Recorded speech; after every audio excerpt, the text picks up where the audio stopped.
Brought to you by GTA. We start with you.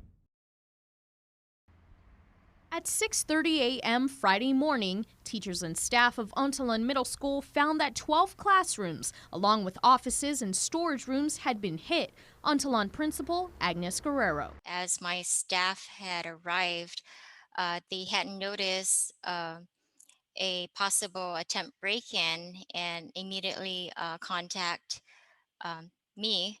Thankfully, nothing of major value was taken, but the school was left with signs of attempted entry, such as the door screw hinges being shaved off. They tried to go into the classrooms, and of course, the windows uh, had, broken into, and doors were open, ajar, left ajar. GPD was contacted and arrived shortly after. Guerrero was unable to release the details of what the vandals took, but she did reveal that some personal items were stolen.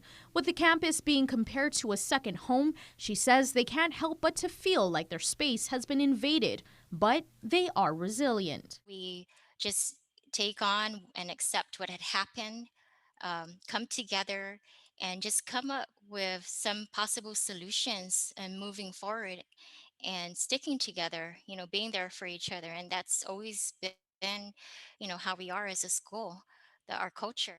The day was filled with meetings, which included the school safety committee and a PTA meeting later in the day to come up with solutions on how to build a stronger, more secure campus. Guerrero says they wish they could have a foot patrol, but the funding source just isn't there. A fence may surround the campus, but obviously that didn't stop the thieves. Guerrero is now calling on the eyes and ears of the community. For those who are not residents of Barrigada, but in other villages, you're passing by the school, going to work late at night, early morning hours, whatever it may be, and you see anything suspicious, please call the Guam Police Department. You never know that you can be a witness to something that is about to occur. With no security cameras at the campus, it's still unclear as to who may have broken in.